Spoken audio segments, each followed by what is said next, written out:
पुलवामा में बड़ा आतंकी हमला हुआ। अवंतीपोरा में एसपीओ, उनकी पत्नी और बेटी का आतंकवादियों ने कत्ल कर दिया। आतंकवादियों ने कल रात करीब 11 बजे एसपीओ के घर घुसकर हमला बोल दिया। हमले में एसपीओ फयाज अहमद शहीद हो गए। इस हमले में उनकी पत्नी की भी मौत हो गई। बुरी तरह जख्मी बेटी को अस्पताल में भर्ती कराया गया, लेकिन उसे बचाया नहीं जा सका।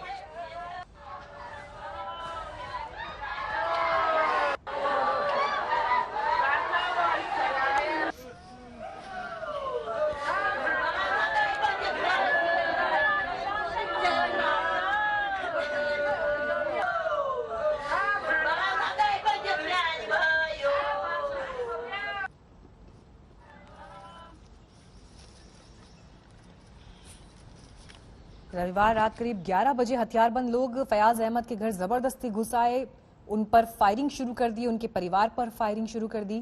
फयाज अहमद की तो मौके पर ही मौत हो गई, लेकिन उनकी पत्नी और बेटी को भी बचाया नहीं जा सका। आसपास के लोग एकत्रित अस्सलामु अलैकुम व रहमतुल्लाह।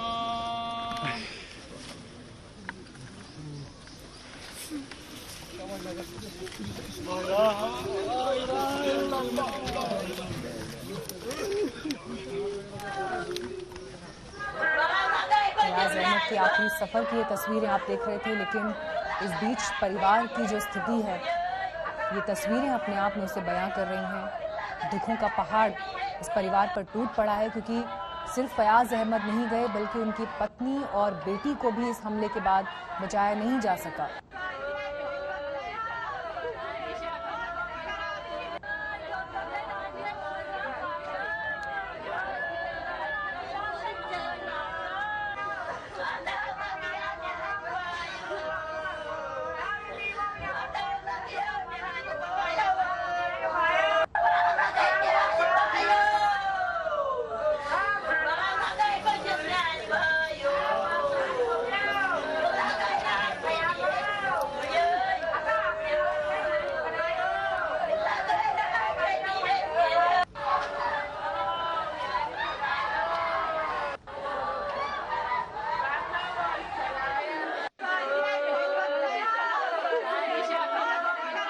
कि कल शाम को शायद 10 साढ़े 10 का टाइम होगा करीबी, सुना है कि ऐसा हुआ है कि किसी ने आकर इसको मार दिया है, इसके बाप को। जो बचा है इस फैमिली में से एक लड़का है उनका, और उसका एक छोटा सा बच्चा है, और इसकी बीवी है जो इस खानदान में बची है अब। तो कल शाम को उसका फादर, उसकी मदर और उसकी बहन, उसको मार दिया गया था। हमने फायरिंग की आवाज़ सुनी तकरीबन 10:30 बजे रात को, और जब हम सुबह आए तो हमने यहाँ पर देखा कि 3 बंदों की मौत हो चुकी थी, एक बीवी, एक फयाज अहमद और उसकी बेटी। तो ये फैमिली इसी के साथ ख़त्म हो चुकी है, इनका अब कोई सहारा नहीं है। लिहाजा इस फैमिली में कोई भी इनका अर्न करने वाला नहीं है, जिसकी वजह से ये फैमिली काफ़ी मुश्किलात में अब आ चुकी है। एसपीओ फयाज अहमद के बारे में जानकारी आपको हम दे रहे हैं। 1996 में एसपीओ की तैनाती दरअसल शुरू हुई थी। नेशनल कॉन्फ्रेंस सरकार में इस पद पर नियुक्तियां शुरू हुई थी। कानून व्यवस्था बनाने में जो ऑफिशियल्स इस पद पर नियुक्त हैं, वो मदद करते हैं आसपास के इलाके में। एसपीओ की हालांकि तैनाती स्थायी नहीं होती है, लेकिन नेशनल कॉन्फ्रेंस की सरकार में ये नियुक्ति शुरू की गई। जरूरत के हिसाब से ये नियुक्तियां की जाती हैं। बेहद जोखिम भरा काम किसी भी स्पेशल पुलिस ऑफिसर का हो सकता है। फयाज अहमद जिस पद पर तैनात थे, और आतंकवादियों के निशाने पर एसपीओज जो इलाके के हैं वो वैसे भी रहते हैं, लेकिन जिस तरह से ये हमला हुआ वो कई बड़े सवाल इस पर खड़े करता है।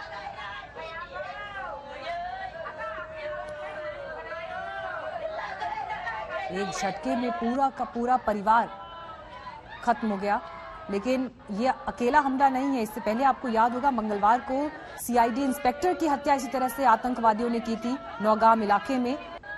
परवेज अहमद डार नमाज अदा करके लौट रहे थे, और उस दौरान आतंकवादियों ने उन पर हमला किया था।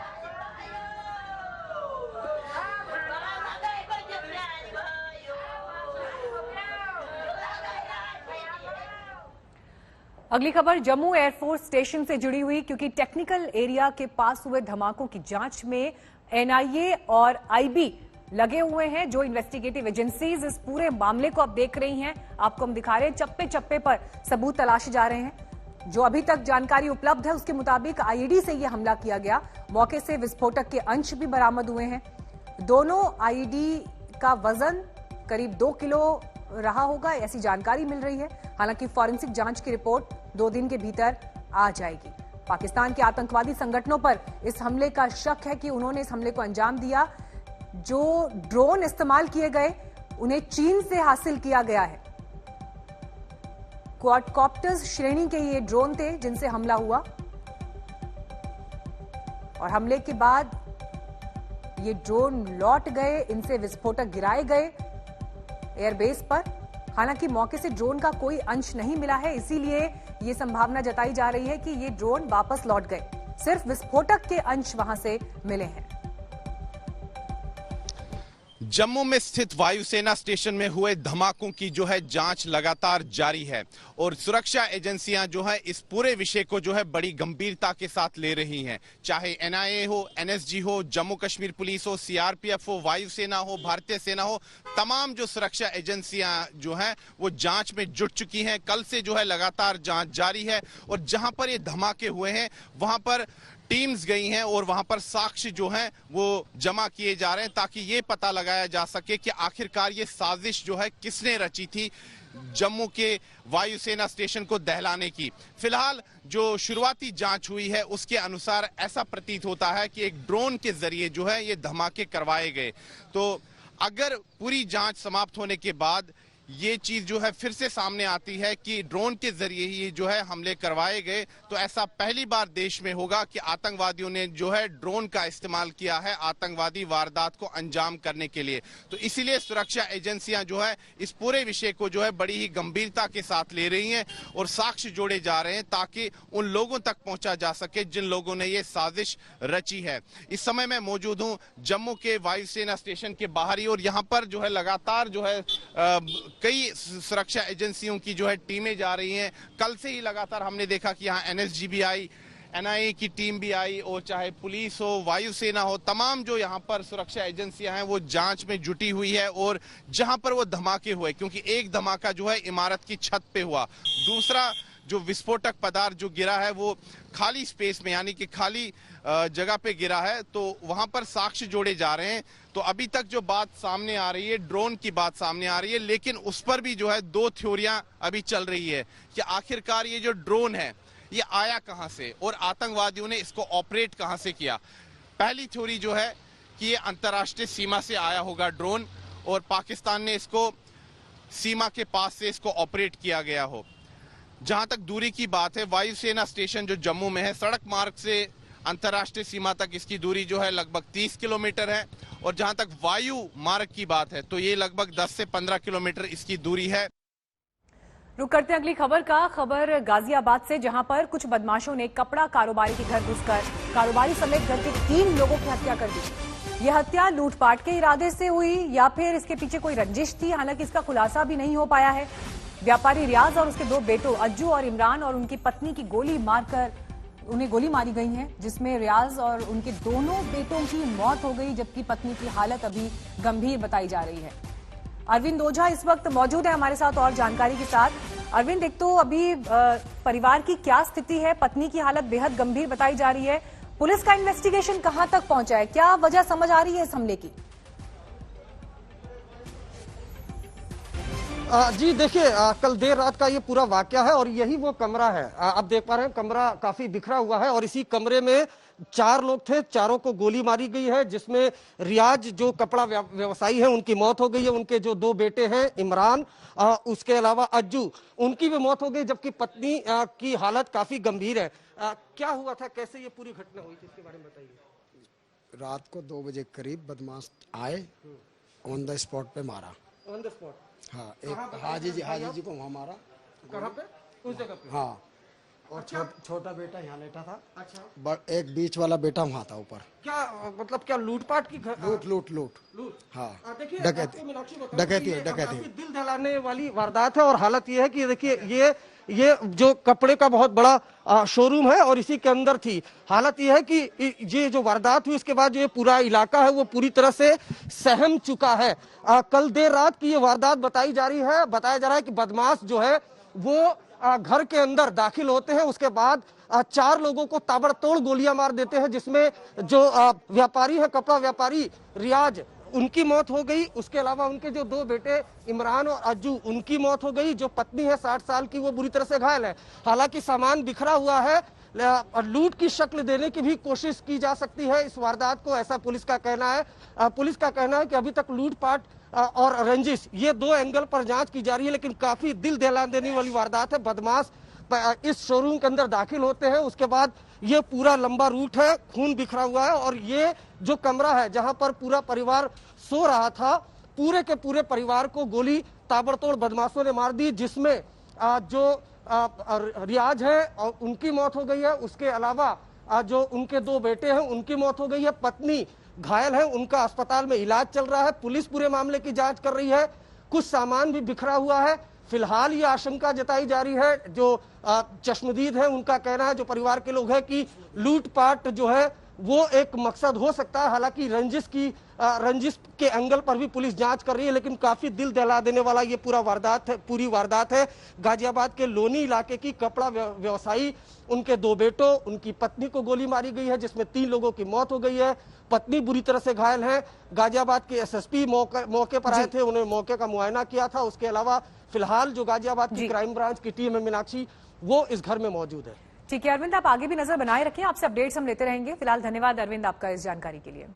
एलएसी पर तैनात जाबाजों का जोश हाई रखने के लिए रक्षा मंत्री राजनाथ सिंह लेह पहुंचे। राजनाथ सिंह का यह दौरा चीन को सीधा संदेश है कि हिंदुस्तान हर चुनौती से निपटने के लिए पूरी तरह तैयार है। राजनाथ उस वक्त लेह पहुंचे हैं जब 2 दिन पहले ही भारत और चीन के बीच सैन्य गतिरोध के समाधान के लिए नए दौर की कूटनीतिक बातचीत हुई है।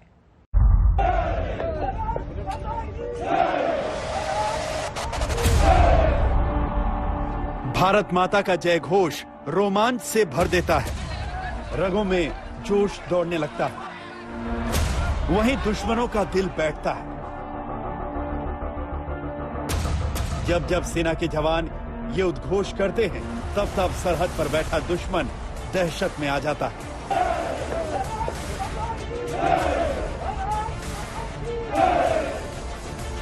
जवानों का ये जोश तब दिखा जब रक्षा मंत्री राजनाथ सिंह लेह में उनके बीच थे। इसके साथ ही लेह में रक्षा मंत्री ने पूर्व सैनिकों से खास मुलाकात की, उनकी बातों को सुना, समझा और फिर भरोसा दिया कि जैसे उन्होंने देश का ध्यान रखा, ठीक वैसे ही सरकार भी उनका ख्याल रखेगी। आपके पास भले ही पोस्ट न हो, क्योंकि मैं इस हकीकत को जानता हूं, कुछ लोगों का स्ट्रेचर पोस्ट के कारण बड़ा होता है, लेकिन कुछ लोग ऐसे होते हैं जिनका स्ट्रेचर पोस्ट के कारण नहीं बड़ा होता है, बल्कि उनकी डीड्स के कारण बड़ा होता है।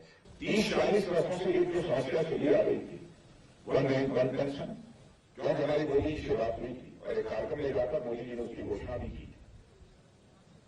यही हम आपको आश्वासन दे रहे हैं, हम आपकी इस डिमांड को पूरा करेंगे, वन रैंक वन पेंशन की डिमांड को। और आपने देखा कि हमारे आदरणीय प्रधानमंत्री नरेंद्र मोदी जी ने प्रधानमंत्री बनते ही इस मांग को पूरा किया। रक्षा मंत्री ने न सिर्फ जवानों का हौसला बढ़ाया, बल्कि उनका चीन के लिए संदेश भी साफ था, और वो ये कि चीन भारत सरकार के इरादों को लेकर किसी गलतफहमी में न रहे। रक्षा मंत्री ने आर्मी के टॉप जनरलों से रणनीति समझी, तैयारियों का जायजा लिया, चीन की स्थिति पर स्टेटस रिपोर्ट को जाना। रक्षा मंत्री राजनाथ सिंह का दौरा गलवान की शहादत के 1 साल पूरा होने के बाद हो रहा है। रक्षा मंत्री जवानों से मिले, बैठकें हुई, रक्षा मंत्री ने तैयारियों को जाना और समझा, चीन की साजिशों और उसके दांव पेच पर भी चर्चा हुई। रक्षा मंत्री राजनाथ सिंह अगले 2 दिन तक लेह में रहेंगे। सूत्रों के मुताबिक रक्षा मंत्री ने सेना को पूरी छूट दी है। फरवरी में चीन एलएसी के पास कुछ इलाकों से पीछे तो हटा, लेकिन हॉट स्प्रिंग, गोगरा और देपसांग में अपनी पोजीशन को छोड़ना नहीं चाहता। इस बीच पिछले ही सप्ताह पक्की खबर मिली कि चीन सरहद पर अपनी गतिविधियां फिर से बढ़ा रहा है। सूत्रों के मुताबिक चीन LAC के पास मिसाइलों को तैनात कर रहा है। जमीन से हवा में भारतीय विमानों को मार गिराने की अपनी ताकत को कई गुना बढ़ा रहा है। LAC के पास फाइटर प्लेन की भी तैनाती की गई है। यानी एक तरफ चीन बातचीत का मंच खोले हुए है, तो वहीं दूसरी तरफ जमीन पर अपनी फौजी पोजीशन छोड़ने को तैयार नहीं। भारतीय सेना चीन की इस कथनी और करनी का अंतर समझती है कि बातचीत का जरिया जारी है, चाहे वो पॉलिटिकल लेवल पे हो, डिप्लोमेटिक लेवल पे हो, मिलिट्री लेवल पे हो। कोशिश यही की जा रही है कि सरहद पर पूरी तरह से पीस और ट्रैंक्विलिटी हो। कोरोना से बचने के लिए वैक्सीनेशन की अहमियत आप सबको मालूम है, लेकिन रिकॉर्ड जो इस मामले में बना है आपको उसकी भी जानकारी दे दें। वैक्सीनेशन की जो रफ्तार है वो बढ़ रही है और देश में 24 घंटे जो अब तक का वैक्सीनेशन हुआ, इस पर भी आपको आंकड़ा दे दें। 32 करोड़ लोगों का वैक्सीनेशन अब तक हो चुका है और ये वैक्सीनेशन अमेरिका से भी ज्यादा है। पूरी दुनिया में अमेरिका सबसे ज्यादा प्रभावित रहा कोरोना संक्रमण के मामले में, लेकिन हिंदुस्तान ने वैक्सीनेशन के मामले में अमेरिका को भी पीछे छोड़ दिया है। अमेरिका से भी ज्यादा वैक्सीनेशन भारत में हो गया है। हालांकि आबादी के लिहाज से भी अगर देखें तो हिंदुस्तान की आबादी जितनी है उस लिहाज से और तेजी से ये काम करना होगा, लेकिन एक रिकॉर्ड जरूर इस मामले में बना है जिसमें अमेरिका से ज्यादा वैक्सीनेशन भारत में हुआ है। 32 करोड़ से भी ज्यादा लोगों को अब तक टीका लगाया गया है। कोवैक्सीन, कोविशील्ड,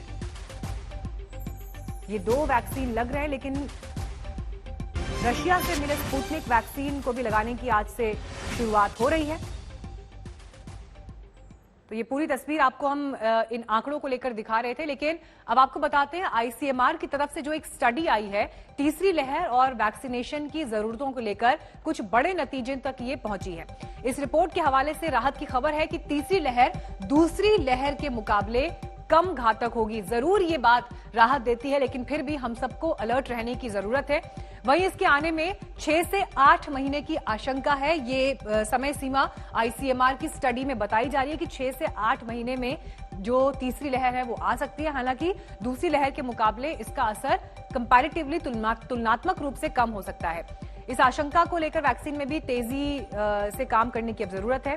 वहीं 3 महीने में 40% लोगों ने दोनों डोज ले ली हैं, तो अस्पताल में भर्ती होने की नौबत को 55% कम किया जा सकता है। ये डेटा ICMR की तरफ से स्टडी में जाहिर किया गया है, लेकिन साथ ही हिदायत भी है कि कोविड से बचाव के उपायों को अपनाने पर ही तीसरी लहर को काफी हद तक रोका जा सकता है। यानी जो कोविड एप्रोप्रिएट बिहेवियर है, जो दिशा निर्देश लगातार दिए गए हैं ICMR की तरफ से, उनका पालन आप करते रहें। प्रधानमंत्री मोदी ने भी वैक्सीनेशन पर जोर दिया है और कहा है कि सारे भ्रम दूर कर लोग वैक्सीन लगवाएं। हमें जागरूक रहना भी है और जागरूक करना भी है। गांव में हर एक व्यक्ति को वैक्सीन लग जाए, ये हर गांव का लक्ष्य होना चाहिए। दम तोड़ रही है दूसरी लहर।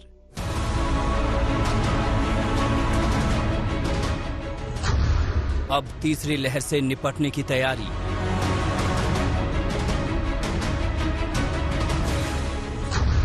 तीसरी लहर पर वैक्सीनेशन पड़ेगा भारी।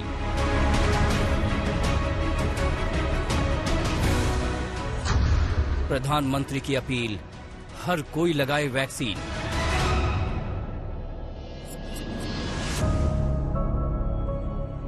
हिंदुस्तान में अप्रैल और मई में कोहराम मचाने वाली महामारी की दूसरी लहर अब धीरे धीरे दम तोड़ती जा रही है।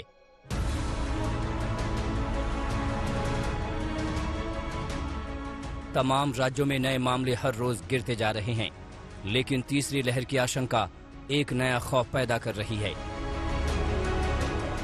लेकिन प्रधानमंत्री ने इस डर और दहशत का भी इलाज बताया है। पीएम मोदी ने साफ शब्दों में कहा है कि वैक्सीनेशन ही कोरोना के खात्मे का ब्रह्मास्त्र है। टीकाकरण ही इसका मुकम्मल इलाज है। वैक्सीन नहीं लेना बहुत खतरनाक हो सकता है जी। इससे आप खुद को तो खतरे में डालते ही हैं, साथ ही में परिवार और गांव को भी खतरे में डाल सकते हैं जी। और राजेश, इसलिए जितना जल्दी हो सके वैक्सीन लगवा लीजिए और गांव में सबको बताइए कि भारत सरकार की तरफ से मुफ्त वैक्सीन दी जा रही है और 18 वर्ष से ऊपर के सभी लोगों के लिए ये मुफ्त वैक्सीनेशन है। 21 जून को भारत ने 90 लाख से ज्यादा वैक्सीनेशन के साथ वर्ल्ड रिकॉर्ड बनाया। 21 जून से 26 जून तक रोजाना देश में 50 लाख से ज्यादा टीकाकरण हुआ है। हालांकि वैक्सीनेशन की रफ्तार तेज हुई है, लेकिन कोरोना नियमों और गाइडलाइन का पालन करना भी उतना ही जरूरी है। पीएम मोदी ने भी इसे लेकर बार बार आगाह किया है और अब केंद्रीय स्वास्थ्य मंत्री हर्षवर्धन ने भी ट्वीट करके कहा है, अपनी सुरक्षा अपने हाथ। मैंने कहा कि आजकल कोविड की तीसरी लहर की चर्चा है। ये लहर तभी आएगी जब आप चाहेंगे, उस इलाके में आएगी जिस इलाके के लोग चाहेंगे। जो कोविड उचित व्यवहार का पालन करेंगे उनका कुछ नहीं बिगड़ेगा, जो लापरवाही करेगा वो चपेट में आएगा। इसलिए हमें अपनी जिम्मेदारी निभानी है। डॉक्टरों की भी राय है कि 1 दर्जन राज्यों में फैल चुके डेल्टा प्लस से निपटने में वैक्सीन ही कारगर हथियार है, लेकिन उससे पहले सावधानी भी जरूरी है। अभी तक तो यह है कि जो डेल्टा वेरिएंट था उसके अगेंस्ट जो हमारी कोविशील्ड और कोवैक्सीन है वो दोनों ही इफेक्टिव हैं टू सम एक्सटेंट। अब डेल्टा प्लस पर भी स्टडी की जा रही हैं। कुछ प्रिलिमिनरी स्टडी मैंने कल पढ़ी थी कि उसमें भी शायद ड्रग्स इफेक्टिव हैं। तो ये चलता रहेगा। इसमें हमारी जो जीनोमिक स्टडी है वो चलती रहेगी, उससे गाइडेंस मिलती रहेगी कि कोई वैक्सीन में हमने कोई तब्दीली करनी है या कुछ में तब्दीली करना जरूरी है, वो भी हर साल तब्दीली भी होती जाएंगी। सरकार का जोर अब इस बात को लेकर भी है कि देश में 18 साल से नीचे के युवाओं के टीकाकरण का भी डॉक्टरी रास्ता निकाला जाए। देसी कंपनी जाइडस कैडिला का 18 साल से कम उम्र के बच्चों के ऊपर ट्रायल आखिरी दौर में है। मुमकिन है कि अगले महीने तक उसके लिए भी वैक्सीन तैयार हो जाए। तो ये ट्रायल इनका करीब करीब खत्म हो गया है, जहां तक हमें पता चला है। इसके रिजल्ट्स वगैरह को इकट्ठा करना और उसके बारे में अपना निर्णय में पहुंचने में 4-6 हफ्ते लग जाते हैं। तो मेरे को लगता है कि जुलाई के अंत तक या अगस्त में हम अपने बच्चों को भी 12 से 18 साल के बच्चों को शायद ये टीका दे सकें। सरकार ने अपनी प्राथमिकता तय कर दी है। कोरोना से जंग में जीत ही सर्वोपरि लक्ष्य है और इस लक्ष्य को हासिल करने का रोड मैप भी तैयार हो चुका है। बस जरूरत है उस रास्ते पर चलने की। आज तक ब्यूरो। सरकार का दावा है कि 31 दिसंबर तक वो देश में वैक्सीनेशन का टारगेट पूरा कर लेगी, लेकिन दूसरी तरफ विपक्ष के हमले भी लगातार जारी हैं। एआईएमआईएम अध्यक्ष ओवैसी ने ये पूछा है कि इसके लिए रोज 1 करोड़ टीका लगना चाहिए, वो क्यों नहीं लग रहा। ये वैक्सीन को लेकर पूरी तरह सरकार गंभीर है। पहले जो विपक्ष के लोग हैं वो तरह तरह की बातें करते थे, वैक्सीन पे भ्रम पैदा करते थे। विपक्ष के कुछ नेता और कांग्रेस के नेता और राहुल गांधी के जरिए पैदा किया गया भ्रम लोगों के बीच से दूर हुआ है। लोग बड़ी तादाद में वैक्सीन लगाने के लिए आ रहे हैं और बच्चों के लिए भी वैक्सीन बने, इस पर भी काम शुरू है।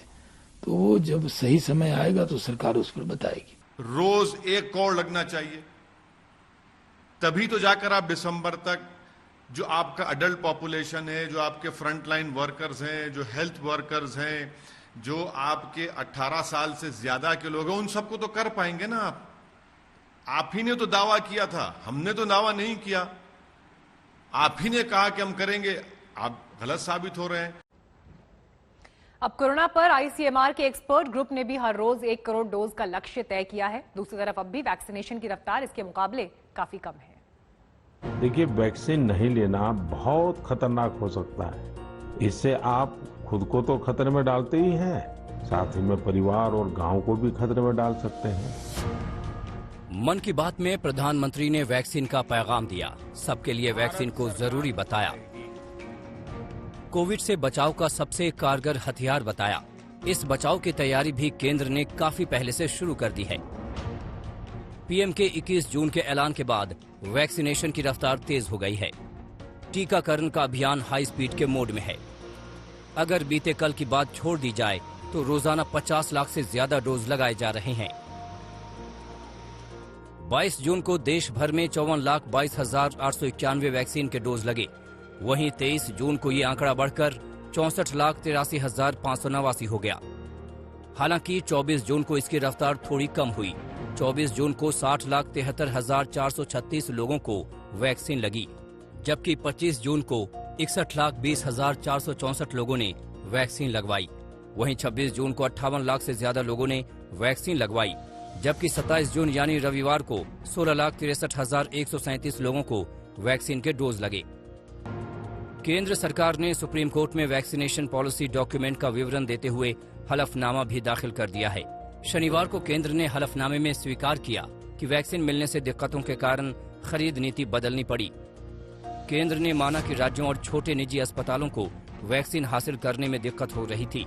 हालांकि सरकार ने हलफनामे में वैक्सीन की खरीद के लिए पहले 50-50 कोटी की अनुमति देने के निर्णय का बचाव किया है।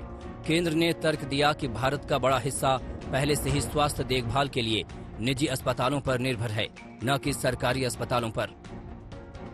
केंद्र सरकार ने यह हलफनामा सुप्रीम कोर्ट के उस सवाल के जवाब में दिया है जिसमें 2 जून को सुप्रीम कोर्ट ने पूछा था कि वैक्सीनेशन के लिए बनाए गए 35,000 करोड़ रुपए के फंड का इस्तेमाल 18 से 44 वर्ष के लोगों को वैक्सीन लगाने में क्यों नहीं हो रहा।